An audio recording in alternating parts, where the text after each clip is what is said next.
diversity atau keragaman hayati yang sangat besar setelah Brazil. Flora dan fauna itu sangat melimpah di negara kita. Kemudian, ini suasana belajar di lab IPA ya, salah satunya ya. Nanti ketika nanti di kelas kita bisa praktek bareng ya. Makhluk hidup yang ada di muka bumi terbagi menjadi dua. Ada mikroorganisme, mikro artinya itu kecil. Organisme itu artinya makhluk hidup. Jadi makhluk hidup yang berukuran kecil. Kemudian makhluk hidup juga ada yang berukuran besar, yaitu makroorganisme. Dari kata makro artinya besar. Mikroorganisme itu contohnya adalah virus, bakteri. Sementara makroorganisme yang berukuran besar seperti gajah, jerapah, sapi, dan lain-lain.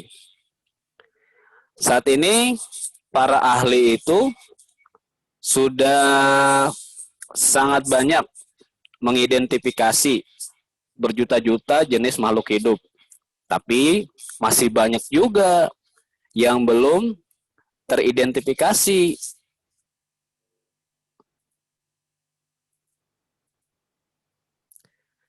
Kemudian, kenapa sih kita harus mengklasifikasikan makhluk hidup? Apa sih itu klasifikasi? Sederhananya dikelompokkan berdasarkan tingkat kesamaan. Nah, di sini mungkin ada yang sebelah kanan bisa dilihat ya. Ada yang sudah tahu atau pernah punya gitu ya. Ini sejenis apa gitu. Nah, samping kirinya itu ada kucing. Bertanya, kamu jenis apa? Apa satu dengan saya? Sama atau berbeda? Kira-kira yang sebelah kiri ini lebih mirip mana? Apakah tikus? Atau kucing? Atau mohon maaf, babi gitu? Lebih mirip mana? Kucing. Babi. Kucing ya? Karena sudah baca. Kucing. Nggak ada bulu. Kucing ya. Ini adalah sejenis kucing ternyata. Kucing botak. Kucing tidak Seperti berbulu. ini, ternyata dia adalah jenis kucing Felis catus. Felis catus. Masih ingat? Felis di sini menandakan apa ya? Catus di sini menandakan apa? Masih ingat materi kemarin yang ada di Google Classroom? Felis ini menandakan spesies atau genus? Genus. Genusnya. Catus di sini menandakan spesies.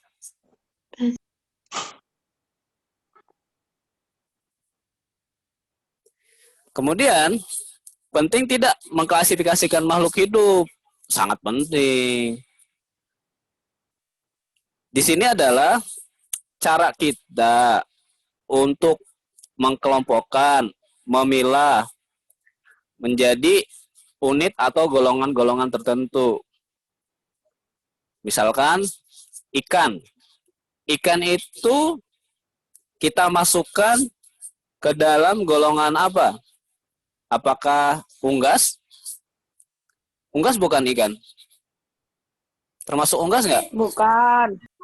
Bukan. Kalau unggas yang bagaimana? Dan kalau unggas itu Bebek. Bebek. Betul. Bebek. Burung. Ayam-ayaman ya. Bebek. Burung. Apes. Oke. Hewan yang Udah berkaki pada dua. belajar nih, luar biasa sekali. Klasifikasi makhluk hidup bertujuan untuk mempermudah, untuk mengenali dan membandingkan antar makhluk hidup. Ilmu yang mempelajari tentang klasifikasi makhluk hidup dinamakan dengan taksonomi. Seperti itu ya.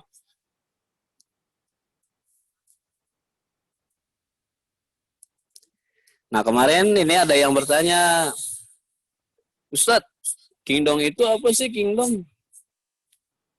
Ada yang tahu bahasa Indonesianya kingdom apa? Kerajaan. Kerajaan. Kerajaan. Betul sekali. Jadi makhluk hidup yang ada di dunia ini dibuat kelompokan yang sangat besar. Sederhananya ada kita contoh ya, bagi dua, hewan sama tumbuhan. Nah, kerajaan hewan itu nanti pengelompokannya dinamakan kingdom animalia. Sementara tumbuhan itu kingdom plantae. Sampai sini ada pertanyaan dulu, silakan. Belum ya? Terus kalau kita lihat ada kingdom, ada phylum atau divisi pada tumbuhan, ada kelas, ada ordo, ada family, ada genus, ada spesies. Ini maksudnya apa gitu? Maksudnya dari kingdom sampai ke spesies itu semakin spesifik. Kingdomnya animalia seperti tadi. Spesiesnya tadi contoh yang kucing itu adalah Felis catus. Nah, nanti terlihat di kelasnya itu, di filmnya film apa, kelasnya kelas apa. Kalau misalkan di hewan, contoh ya, misalkan tahu vertebrata sama invertebrata nggak? Masih ingat nggak? Tahu. Tahu. Vertebrata itu apa? Yang Hewan yang memiliki tulang belakang. Hewan yang memiliki tulang punggung. Oke, hewan yang memiliki tulang punggung atau tulang belakang. punggung. Kalau si kucing termasuk vertebrata atau invertebrata? Bertulang belakang atau tidak? vertebrata. Bertulang belakang. Bertulang belakang. Makanya dia masuk Bertulang filum belakang. vertebrata. Kemudian kelasnya kelas apa? Apakah apes? Apakah ikan-ikanan? Atau misalkan nanti ada kelas moluska? Atau misalkan mamalia? Kucing termasuk apa? Mamalia. Kelas mamalia. Nah, begitu semakin dari tingkat kingdom sampai spesies itu semakin spesifik. Nah, di sini juga nih kemarin adik-adik diminta untuk menuliskan nama ilmiah dari yang digambar ya. Simpelnya terdiri kan dari 2 kata ya. Ada yang sampai 3 kata. Nah, ada sedikit penekanan di sini. Penulisan yang baik adalah seperti ini ya, sesuai kaidah karya ilmiah atau penulisan ilmiah. Misalkan Padi, Oriza Sativa. Yang atas ini dia terlihat tulisannya bagaimana? Miring. Dicetak miring. Miring. Betul. Nah, kalau cetak miring, kalau misalkan di buku, kita tulis tangan bisa nggak? Agak susah. Susah. Nah, cetak miring ini berlaku ketika kita menggunakan alat bantu seperti komputer. Nah, kalau yang bentuk tulisan tangan seperti kemarin bagaimana? Nah, kita gunakan Garis bawah. garis bawah. Garis bawah. Oriza Sativa. Digaris bawahin. Jadi kemarin Ya. adik-adik itu kebanyakan belum digaris bawah. Artinya secara penulisan masih kurang tepat. Kemudian kata pertama menyatakan genus ya, hurufnya harus huruf besar. Kata kedua hurufnya kecil. menandakan Iya. spesies. Ada yang sudah pusing? Silakan, ada yang mau bertanya dulu, adik-adik. Kalau untuk gambar kemarin lumayan ya, sudah bagus-bagus ya. Apakah ada tips, yes? Ya? Apakah? Ada tingkatan di bawah spesies. Di bawah spesies masih ada ya, ada subspesies. Ustadz ada. Tapi yang biasa di kita digunakan itu sampai tingkat spesiesnya. Nah, ini pengelompokan makhluk hidup dari tahun ke tahun. Pada tahun 1735, Linnaeus membagi kelompok makhluk hidup itu terdiri dari dua saja, yaitu tumbuhan dan hewan. Sampai tahun 2015 ada sekitar 7 kingdom ya. Nah, yang biasa kita pelajari di tingkat SMP itu sebetulnya 5 kingdom. Kingdom Monera, Protista, Fungi, Plantae, Animalia.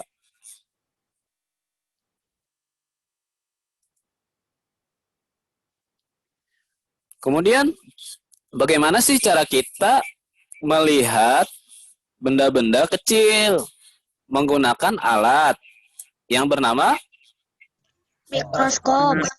mikroskop? Betul sekali ya. Ada di sekolahnya ketika SD yang sudah memakai mikroskop? Belum. Ada.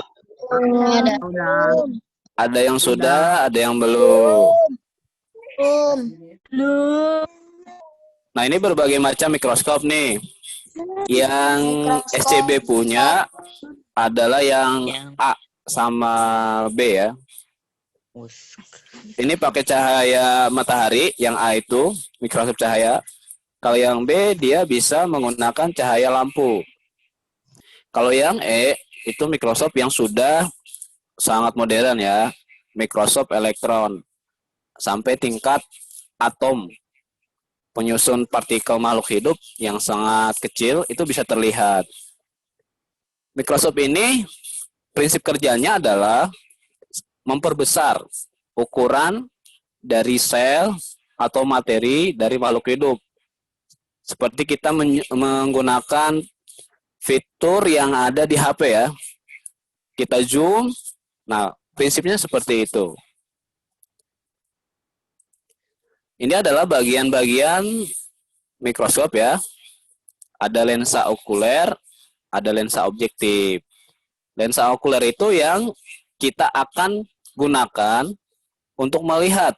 Jadi mata kita ini menempel di lensa okuler. Kemudian perbesaran untuk melihat mikroskopnya dilihat dari lensa objektifnya. Kalau untuk bagian-bagian yang lain, adik-adik bisa pahami ya, sangat mudah sekali.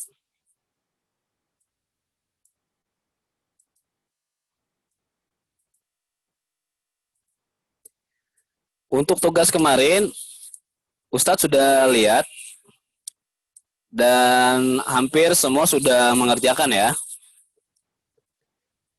Nah, seperti ini. Jadi, untuk penulisan itu tolong diingat lagi, ketika di spesiesnya ditulis dengan cetak miring seperti ini ya.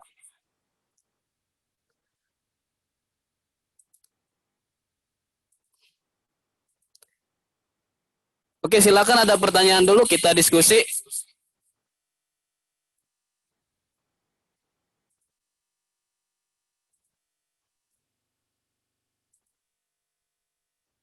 Nama trinomial itu maksudnya apa, Ustadz? Ya, apa? Nama trinomial artinya apa, Oh, Ustadz? trinomial itu artinya nama 3 kata, seperti itu. makhluk hidup yang lebih dari 3 kata. Itu trinomial namanya ya. Sama kayak nama binomial ya Ustaz.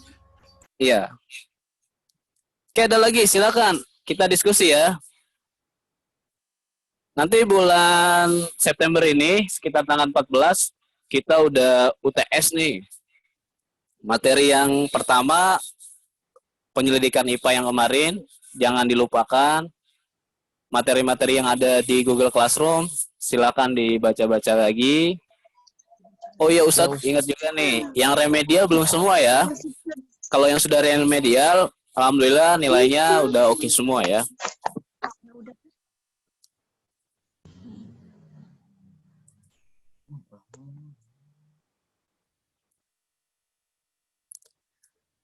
Silakan, ada yang mau bertanya tidak? Sebelum ditambah materi lagi nih, waduh. Soalnya mumpung lagi jam seperti ini, harusnya kita gunakan untuk diskusi banyak ya. Silakan.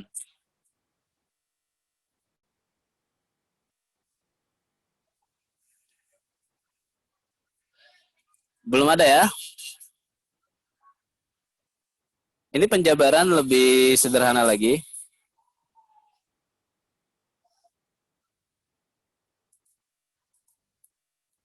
Nanti Ustadz akan share juga materi ini di Google Classroom. Pembagian klasifikasi itu ternyata bisa kita buat menjadi klasifikasi sederhana. Ada berdasarkan ciri anatomi, ada ciri morfologi, jenis makanan, jenis habitat, bahkan fisiologinya. Apa itu anatomi, apa itu fisiologi, apa itu morfologi, apa itu habitat. Tentunya istilah ini sebenarnya sudah sering kita dengar. Kenapa? Mau tanya, Ya, subspesies silakan. itu apakah Ya, arti dari subspesies itu apa? subspesies. Subspesies. Sub itu artinya bagian ya, bagian dari spesies. Jadi dia ruang lingkupnya lebih kecil dari spesies. Jadi bagian dari spesies.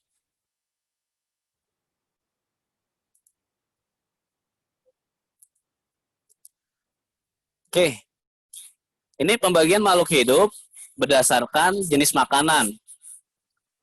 Ada yang tahu herbivora itu hewan yang bagaimana? Hewan pemakan rumput. Hewan yang makan tumbuhan. Oke, hewan pemakan tumbuhan. Contohnya apa?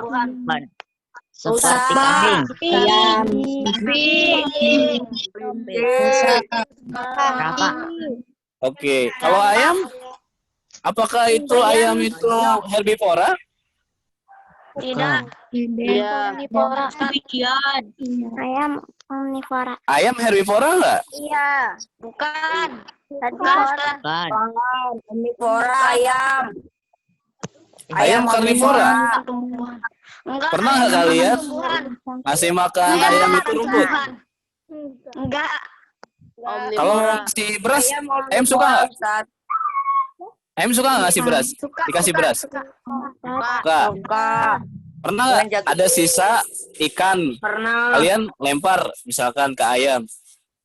Sering dimakan nggak? Sering. Suka ayam juga ternyata. Jadi ayam itu herbivora apa karnivora? Omnivora. Omnivora ya. Ayam itu omnivora. Kecuali kita memelihara ayamnya khusus gitu. Dikasih makanan seperti tumbuh-tumbuhan saja. Cenderungnya ayam itu adalah omnivora. Karnivora sudah jelas ya, karnivor, pemakan daging. Contohnya apa? Serigala. Macan. Wah, udah tahu ya. Kucing. Kucing bagaimana kucing? Karnivora, herbivora? Kucing itu sebetulnya karnivora ya. Tapi kadang-kadang ikan, ayam. kadang-kadang kucing juga bisa berperilaku seperti herbivora. Ketika dia sakit perut, dia mencari tumbuhan, makan rumput tertentu. Nah, rumput itu dia makan. Nanti tujuannya untuk membuat racun yang ada di tubuhnya itu terbawa muntahan kucing. Pernah lihat kucing muntah? Ada nggak? Sering. Kemudian omnivora, pemakan segalanya ya. Banyak ya. Hewan-hewan pemakan segalanya. Dikasih rumput mau, dikasih daging mau. Kalau manusia apa? Herbivora, karnivora atau omnivora? Omnivora ya. Kebanyakan manusia itu omnivora. Tapi ada juga manusia yang berperilaku ingin seperti herbivora ya. Vegetarian istilahnya. Sudah pernah dengar? Manusia atau orang yang vegetarian, tidak makan daging. Bagaimana makan proteinnya kira-kira kalau ada orang yang vegetarian? Dia memakan proteinnya dari mana? Kedelai. Kedelai, betul sekali ya, kacang-kacangan. Kemudian, pembagian hewan berdasarkan cara berkembang biak. Ada ovipar, vivipar, opovivipar. Ovipar itu apa? Bertelur. Bertelur. Itu apa? Melahirkan. Melahirkan, beranak. Opovivipar? Beranak. Bertelur dan melahirkan. Melahirkan. Contohnya apa? Opovivipar? Ular. Ular, terus? Kura-kura. Kura-kura. Kalau buaya apa buaya? Buaya. Ovipar. Ovipar. Oke. Ini materi SD ya? Sudah pernah kan? Ya. Sudah Ustaz. Nah, pada tumbuhan juga ada pembagian. Ada monokotil, ada dikotil. Ini berdasarkan apa? Keping biji. Apa itu keping biji? Ada yang pernah lihat biji mangga? Kalau misalkan dia mau tumbuh menjadi benih terbelah menjadi dua, pernah lihat nggak? Udah. Lembaga. Udah. Menjadi Terbelah kan ya? Pernah lihat nggak? Pernah. Nah, itu satu contoh bahwa mangga itu adalah dikotil. Jadi untuk bisa tumbuh, dia akan membelah menjadi dua keping biji. Monokotil contohnya itu ada padi, jagung, kelapa. Satu keping. Ya, ada yang bertanya? Silakan. Belum. Kalau sayuran itu dikotil atau monokotil? Monokotil. Monokotil ya sayuran. Monokotil. Kebanyakan monokotil itu dia Sayuran. batangnya itu Sayuran.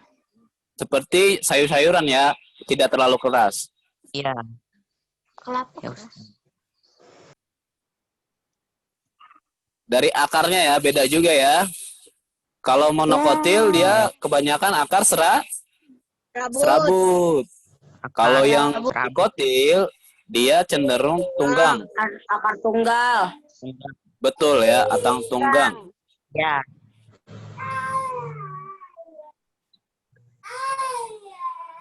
Berisik kau.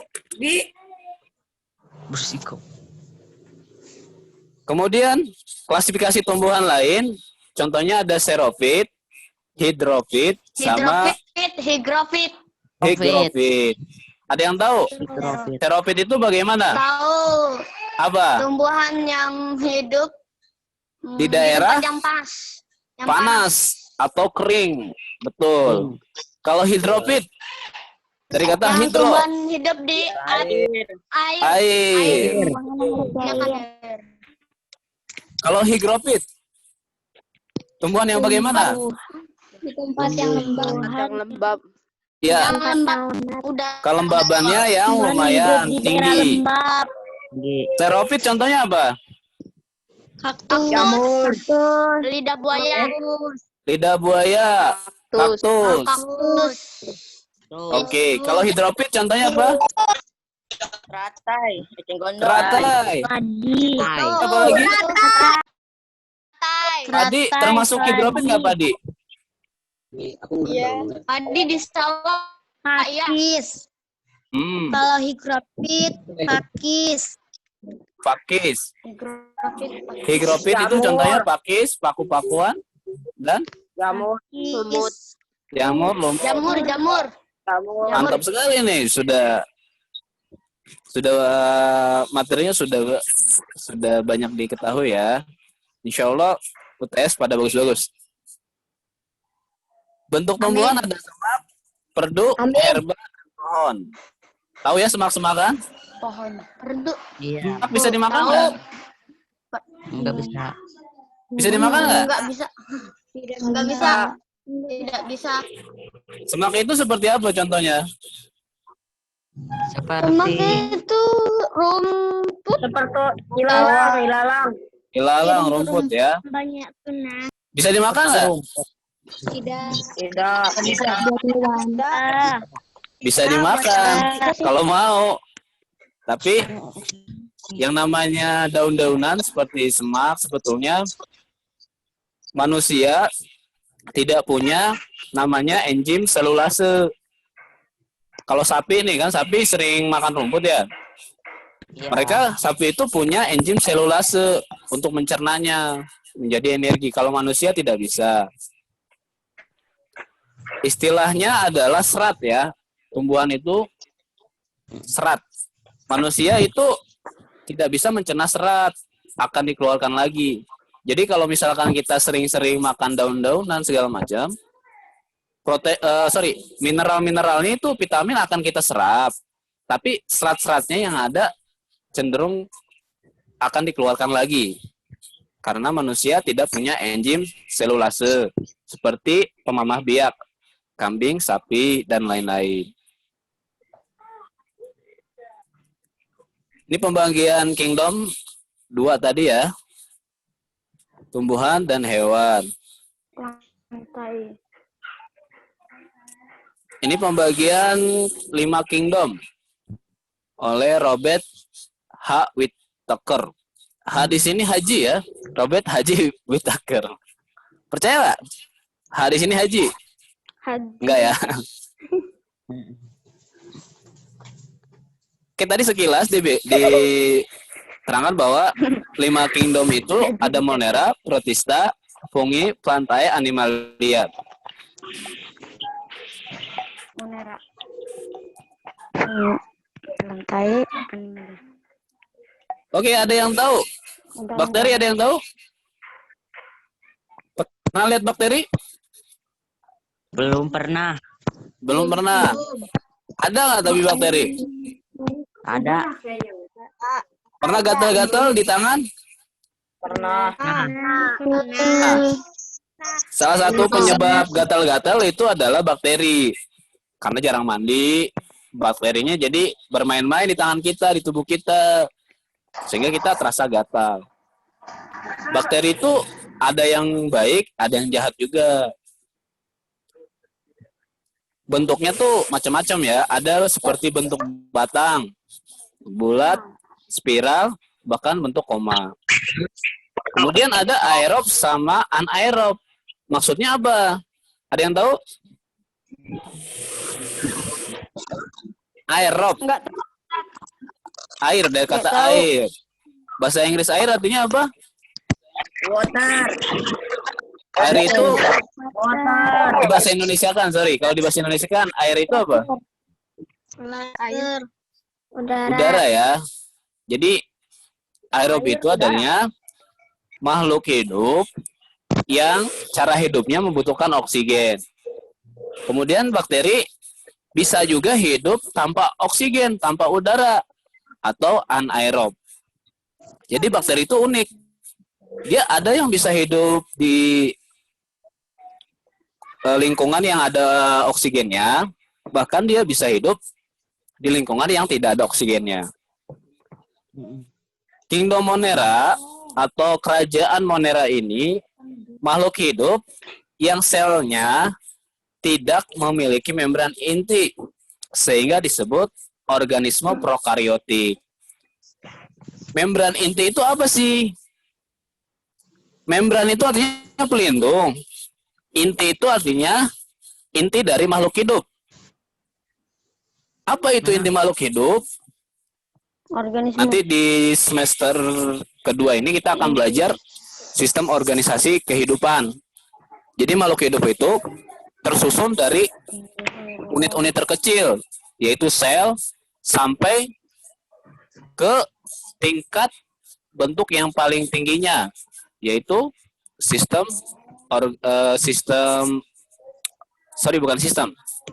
tapi bentuk utuhnya. Dari sel kan kecil sampai organismenya atau bentuk utuh dari makhluk hidup. Individu. Nah, tepat sekali. Bahasa sederhananya adalah individu.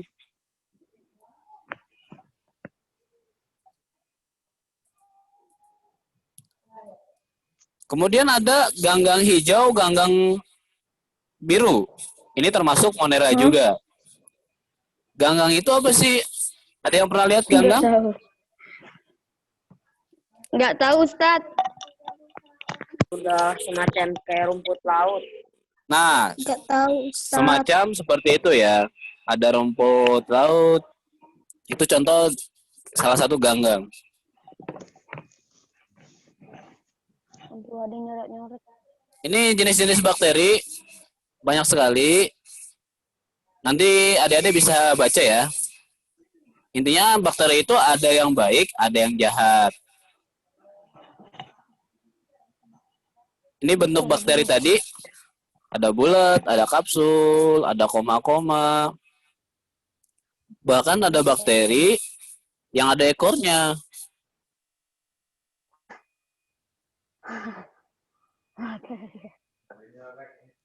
Ini bisa dilihat. Ini dalam visualisasi atau bentuk warna ya.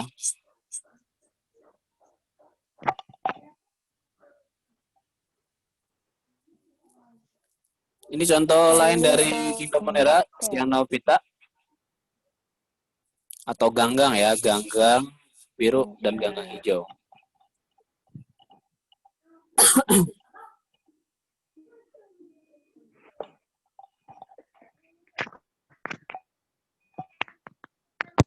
Oke, sampai sini Kingdom Monera. Ada yang mau ditanyakan? Silakan. Kita ada 5 kingdom, baru bahas 1. Kira-kira ada yang mau ditanyakan tentang Kingdom Monera?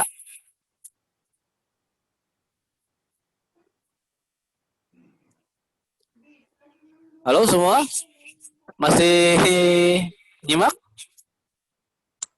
Masih, Ustaz. Pusing tidak? Sedikit. Sedikit ya, kita santai aja tapi. Oke, kemudian ada Kingdom Protista. Kerajaan Protista. Kalau ini inti dari selnya sudah ada membran pelindung. Kemudian Protista itu termasuk eukariotik atau eukariota. Kalau yang Monera kan prokariotik ya. Prokariotik itu hewan bersel satu. Tunggal selnya. Kalau eukariotik itu multiseluler, dia sudah lebih banyak selnya.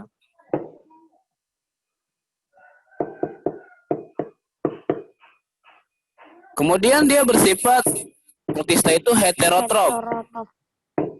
Artinya apa heterotrof? Ada yang tahu? Nggak tahu, Ustaz. Tak bisa membuat makanan sendiri. Ya, betul. Tidak bisa membuat makanan sendiri. Lawannya heterotrof itu ada autotrof. Auto itu artinya otomatis. Bisa membuat makanan sendiri. Cara berkembang biaknya ada yang kawin dan tak kawin. Bisa juga dengan konjugasi. Konjugasi ada yang ingat? Ada yang tahu konjugasi itu apa? Selnya berpindah ya. Jadi seperti kayak disuntik itu prosesnya.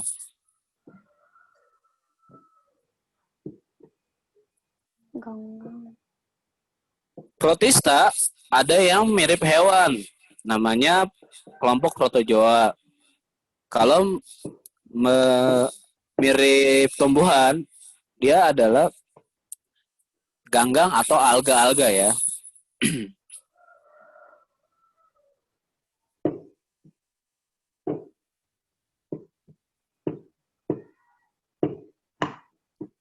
Ini contoh dari protozoa, ada Ciliata, Flagellata, Sporozoa, sama Rhizopoda. Ciliata bergerak dengan bulu-bulu kecil, rambut kecil. Kalau Flagellata dia bergerak dengan cambuk. Sporozoa dari kata sporo, dia mirip jamur. Kemudian kalau Rhizopoda dia bentuknya tidak sempurna ya.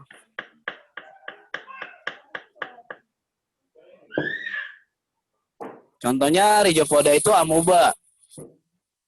Jadi amoeba itu kan bentuknya nggak sempurna ya. Dia kalau bergerak, kan ada istilah kaki semu. Nah, tubuhnya itu bergerak kemana-mana, tapi organ-organ yang sel yang ada di dalam dia ikut bergerak, bercampur gitu.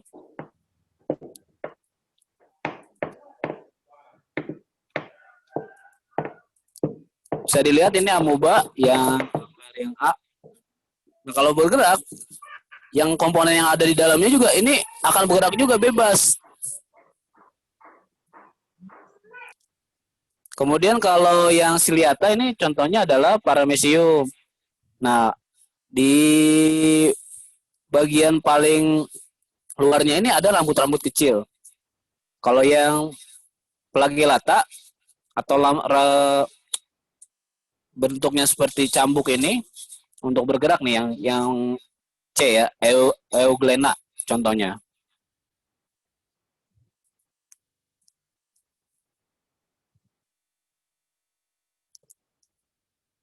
Oke, sampai sini ada pertanyaan. Kalau hari ini dibahas semua, mabuk nih, adik-adik semua pusing nanti.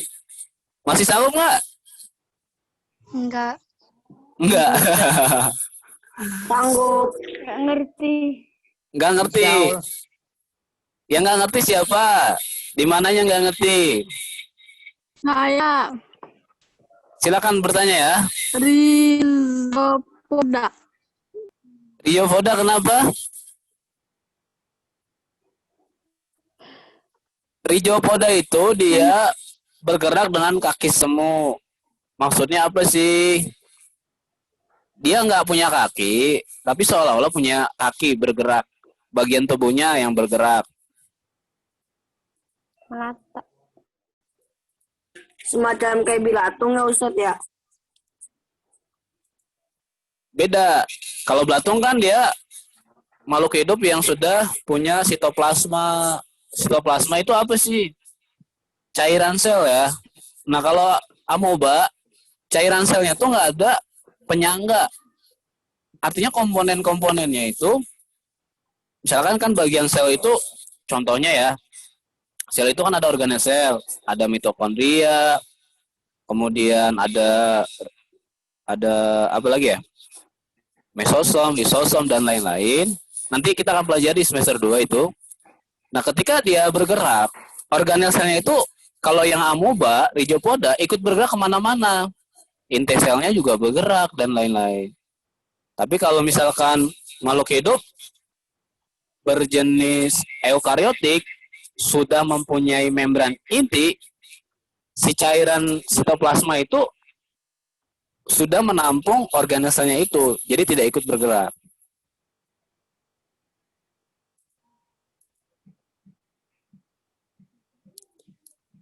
Hari ini kita sampai protista aja ya, kingdom protista ya.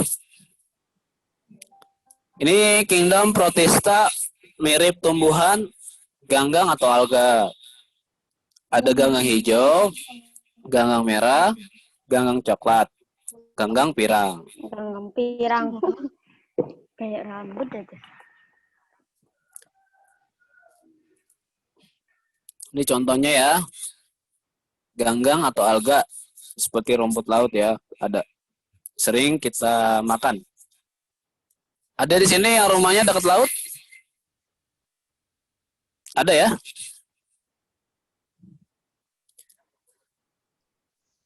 Oke, silakan. Ada yang mau bertanya? Kita diskusi.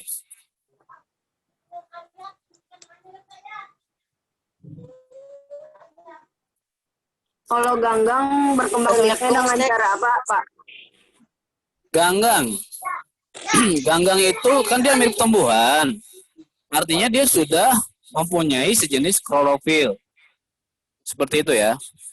Jadi bisa memproduksi makanan sendiri melalui fotosintesis.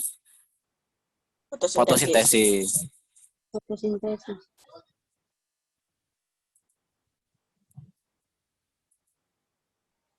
Silakan, ada lagi. Ya?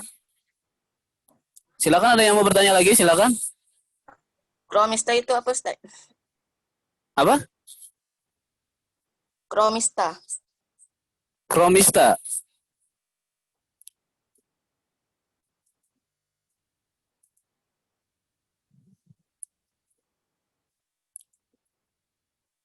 Ada di bagian mana tuh tadi?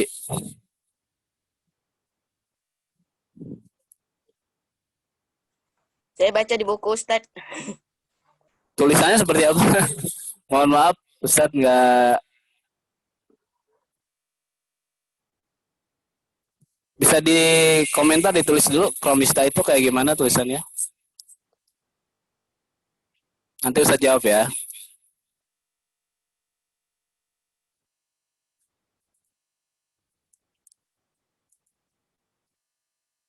Ustadz tambah satu ya. Kingdom fungi sambil nunggu temannya nulis. Fungi itu artinya apa? Ada yang tahu? Apa mau di-screenshot dulu, Ustaz? Kenapa? Jamur, Ustadz. Jamur. Iya. Jamur. Tahu jamur tiram? Tahu. Enak. Enak ya? Enak kalau digoreng. Betul. Warnanya apa jamur tiram? Putih. Putih. Oh, Jamur tiram itu kadar mineralnya cukup tinggi juga.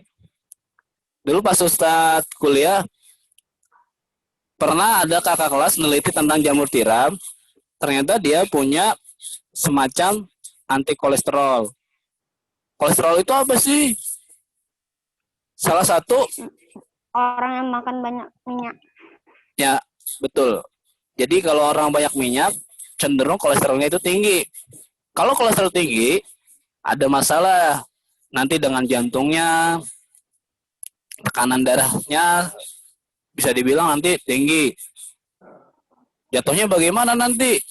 Ada yang stroke dan lain-lain. Ternyata jamur tiram itu mempunyai salah satu zat atau senyawa aktif yang bisa menurunkan kolesterol.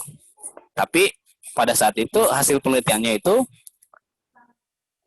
kita harus makan jamur tiramnya yang banyak gitu, nggak sedikit. Karena kadarnya juga ternyata sangat sedikit anti kolesterolnya. Beda dengan Monera sama Protista tadi, jamur itu tidak memiliki klorofil, bersifat heterotrof atau tidak bisa membuat makanan sendiri. Hidupnya itu saprofit atau farasi.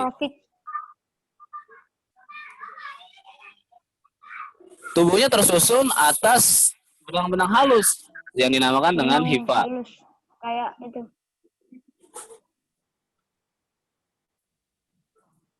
Nah, ini jamur juga ada yang jamur yang sangat kecil-kecil. Jamur mikroskopis dan ada makroskopis. Kalian pernah bikin bolu? Atau roti? Nah, Nah, orang tua kita, kakak kita atau yang bikinin roti itu biasanya menggunakan ragi, pengembang. Bisa itu dia bentuknya khamir atau ragi sendiri. Kenapa roti itu bisa mengembang? Zat apa yang dihasilkan dari jamur ini? Ada yang tahu? Bikin roti nih pakai ragi. Tujuannya kan biar apa? Biar ngembang. Ya? Mengembang. Terjadi istilahnya apa di sini? Proses apa? Fermentasi. Fermentasi ya. Salah satunya yang dihasilkan itu adalah gas CO2 yang membantu Gas. mengembangkan si roti itu. Kalau yang jamur makrofis, ada jamur merang, jamur kuping, jamur tiram, kancing, jamur shiitake. Shiitake ada yang udah pernah makan? Mahal ya? Oh, shiitake.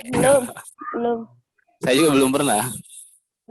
Nah, ini ragi bentuknya sangat kecil sekali. Ini jamur kayu, ini jamur tiram yang putih ya.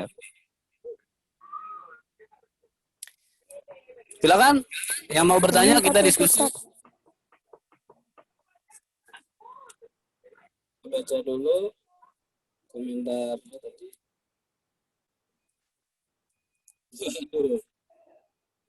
Tadi ada komentarnya apa ini? Banyak sekali ya.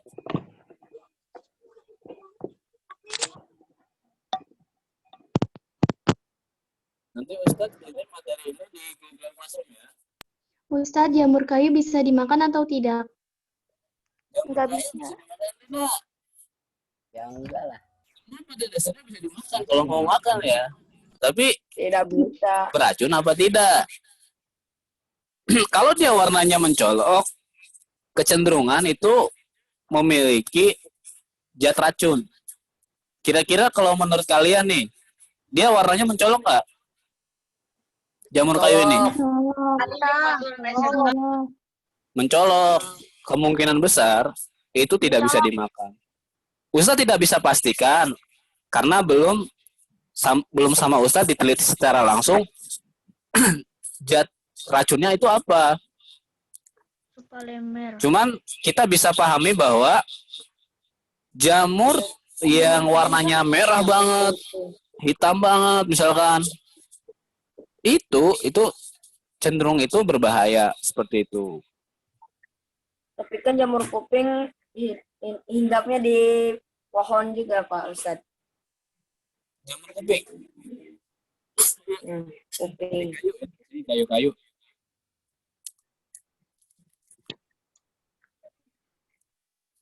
Jamur itu kan cenderung hidup Cara di bedain jamur sisa-sisa kayu makhluk dengan hidup kuping? ya. Kalau kalian pernah lihat produksi jamur tiram, itu kan di kayu. Pernah kecenderungan Udah pernah Ustadz. mereka hidup di Udah pernah dipraktekin. makhluk hidup yang Terusan ke 16.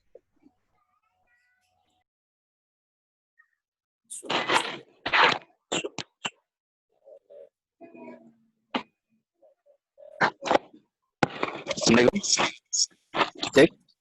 Oke.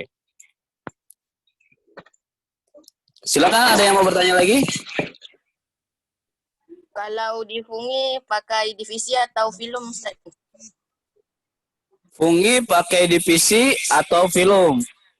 Nah, kalau fungi ini kan cenderung mirip tumbuhan. Kita pakai apa berarti? Divisi. Divisi ya, betul. Devisi. Terus apa lagi, silakan?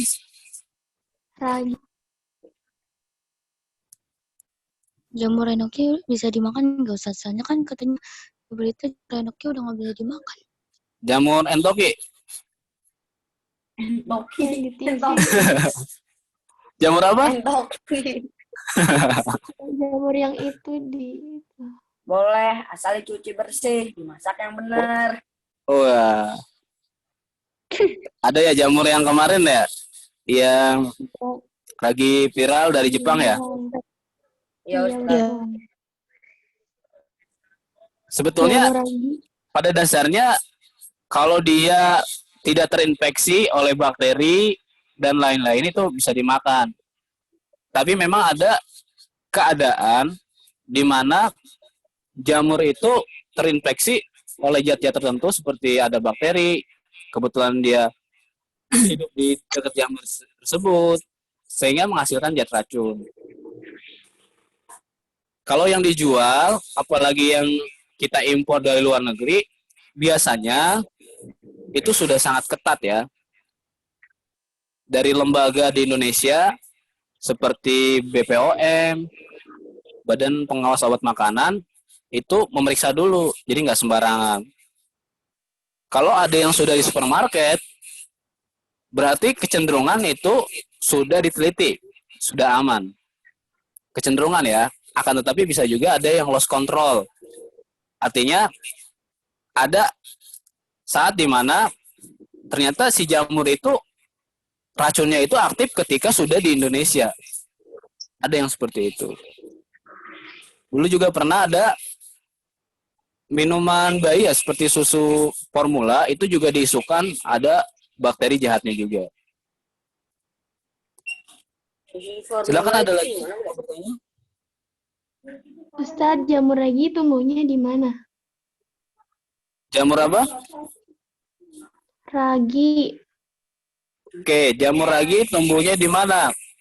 Ini biasanya kita produksi secara di laboratorium ya, atau di pabrik juga bisa. Jadi kalau ini dikembangbiakan khusus gitu, tidak tumbuh di mana-mana. Mungkin awalnya bisa tumbuh di mana-mana, tapi kita untuk saat ini sudah kembangkan. Jadi si ragi ini kita kasih namanya nutrien atau zat nutrisi, sehingga bisa berkembang atau banyak ya.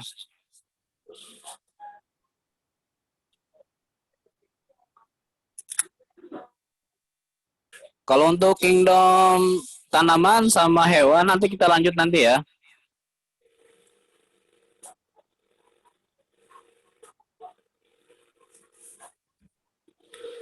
Baik. Silakan, ada yang mau bertanya lagi? Ada nggak Ustadz spesies dari protista yang berguna? Protista yang berguna banyak ya. Protista yang tumbuhan itu berguna sekali. Alga-alga itu kita gunakan. Kalau yang protista mirip hewan seperti protozoa, kecenderungan dia untuk saat ini sebagai parasit biasanya, pengotor. Kalau di air-air keruh itu banyak sekali protozoannya.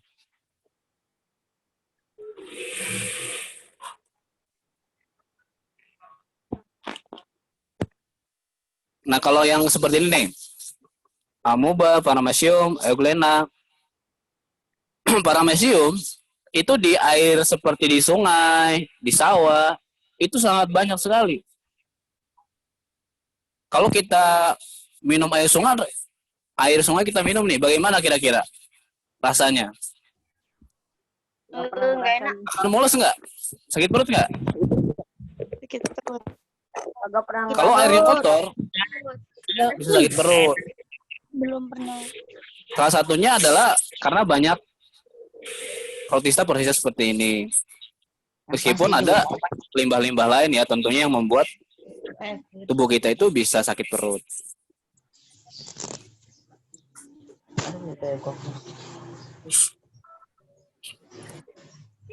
Ada lagi? Ustadz, apakah boleh makan gurita hidup-hidup, Ustadz? Apakah boleh makan gurita hidup-hidup? Enak. Atau misalkan Enggak lah. ikan yang hidup-hidup, boleh nggak? Boleh. Langsung Kalau dimakan. ini kebiasaan orang-orang Jepang ya. Kalau saya pribadi, Ya, Ustadz. berpendapat bahwa Setahu saya, memang betul. Ketika kita makan ikan, gurita yang masih hidup, belum diolah, kecenderungan proteinnya itu bagus. Masih, ibaratnya proteinnya kan masih belum hancur.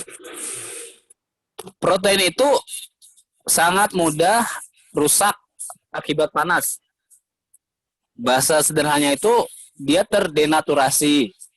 Jadi ikatan-ikatan hidrogen yang ada di protein itu rusak atau putus sehingga zat gizi yang ada di protein itu akan hilang. Terus bagaimana kalau kita makan hidup-hidup, boleh nggak? Boleh saja. Atau mentah ya, daging mentah, ikan mentah sih biasanya. Misalkan ikan salmon dibikin sushi mentah. Kalau misalkan itu dia kondisinya kita dapat dari laut dan kondisinya bagus, tidak berbau aneh gitu, tidak berbau aneh, itu tidak aman. Tapi baiknya sebetulnya kita olah dulu minimal setengah matang gitu istilahnya supaya lebih aman. Gurita bagaimana hidup-hidup? Silahkan kalau memang gurita itu terlihat aman dan tidak kotor, misalkan tidak ada zat yang ibaratnya apa ya, gurita tuh terinfeksi penyakit juga misalkan ada ya. Nah itu jangan, harus gurita yang benar-benar terlihat bagus atau sehat. Orang Jepang pinter-pinter, kenapa? Karena dia hobi makan protein yang tinggi. Mereka tuh di Jepang suka ikan-ikan. Proteinnya sangat bagus. Bagaimana di Indonesia? Indonesia itu negara kelautan. Tapi kita lebih bangga biasanya makan ayam fried chicken. Padahal secara kandungan gizi, ikan sangat bagus dibandingkan ayam. Kalau ayam, zat kolesterolnya sangat tinggi. Ke tubuh itu bisa cepat gemuk. Kalau ikan, zat yang terkandung seperti omega 3 dan lain-lain, zat gizinya sangat bagus. Jadi kalau misalkan adik-adik ada yang tinggal di laut, sering makan ikan, itu harus bangga ya. Secara nutrisi sangat terpenuhi itu. Kalau yang nggak suka ikan? Ada yang mau bertanya lagi, silakan.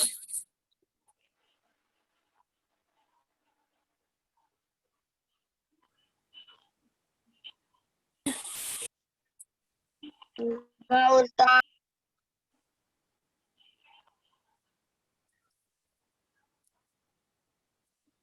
Kita sampai 2:30 ya. 3 menit lagi, silakan. Ada yang mau bertanya?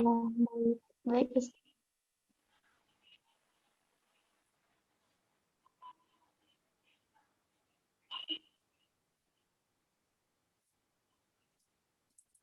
Ke Google Classroom. Tapi kalau misalkan ada yang nggak bisa akses di Google Classroom, boleh nanti chat ke Ustadz, nanti dikirim ya. Ya, Ustaz. Oke, Ya? Ustaz. Silakan. Iya, Ustadz. Baik, Ustadz. Afwan Ustadz, materinya tuh diringkas Ustadz. Materinya diringkas, ditulis, atau bagaimana? Jadi kalau Ustadz, biasanya gini, kepada adik-adik, silahkan mau ditulis, mau dicatat, mau diringkas atau apa, itu sesuai dengan kebutuhan adik-adik. Baiknya, kalau dari Ustadz nih, materi yang ada di Google Classroom, baik pelajaran IPA, IPS, dan lain-lain, dibuat rangkuman. Jadi ketika tidak menggunakan HP, itu ada di buku catatan, supaya bisa kita pahami. Kemudian, setelah kita meringkas, membuat catatan kita pahami, kita cari hal-hal yang nggak kita ketahui, kita tanya. Untuk saat ini, sebetulnya, kalau misalkan punya pertanyaan, tapi kecenderungan waktu tidak ada, misalkan tidak belajar 24 jam sama Ustadz. Di Google udah sangat banyak ya. Adik-adik bisa nyari-nyari istilah, itu udah sangat banyak. Mau tanya misalkan tentang Rhizopoda. Ketika aja di Google, rhizopoda adalah apa? Itu udah banyak sekali. Tinggal nanti kita diskusikan. Betul nggak yang di Google itu? Jadi adik-adik tuh harus aktif juga ya. Membaca itu tidak hanya materi dari ustadz atau ustazah saja. Google sudah sangat lengkap, tapi kita pilah-pilah mana sekiranya yang materinya itu betul kayak gitu. Oke, alhamdulillah untuk hari ini pertemuan kita sudah berjalan dengan sangat baik. Mohon maaf kalau misalkan ada pertanyaan-pertanyaan yang belum sempurna Ustadz jawab, nanti kita bisa diskusikan lagi. Harapannya dari Ustadz adalah kalau misalkan masih ada yang belum mengerjakan tugas-tugas kemarin, silahkan dikerjakan, remedial dan lain-lain, baik itu di pelajaran Ustadz atau Ustazah, itu harus dikerjakan ya. Kalau misalkan ada kendala, HP-nya dipakai orang tua, tidak ada pulsa, tidak ada jaringan, segera laporkan ke Ustadz atau Ustazahnya, kayak gitu. Masih semangat ya belajar ya? Masih. Nanti kita kapan-kapan diskusi lagi. Minggu depan nanti bertemu dengan pelajaran yang lain sama Ustadz atau Ustazah yang lain. Jangan sungkan untuk bertanya ya. Kalau misalkan ada yang tidak dipahami, bisa WA Ustadz ya. Jadi untuk yang remedial, yang sudah mengerjakan, sudah lulus, tapi yang belum mengerjakan remedial, masih banyak ya. Ustadz tunggu juga ulangan yang pertama. Mari kita tutup pertemuan hari ini dengan membaca hamdalah. Alhamdulillahirrahmanirrahim. Baca istighfar. Astagfirullah, astagfirullah, astagfirullah. Menutup majlis. Sekian untuk hari ini ya, tetap semangat. Jangan lupa doakan Ustadz dan Ustazah yang ada di SCB tetap sehat. Amin. Nanti kita bisa menyambut adik-adik semua dengan sehat ya, seperti itu. Doain juga biar corona segera menghilang dari muka bumi supaya sampai jumpa. Wassalamualaikum warahmatullahi wabarakatuh. Sayonara. Waalaikumsalam. Waalaikumsalam.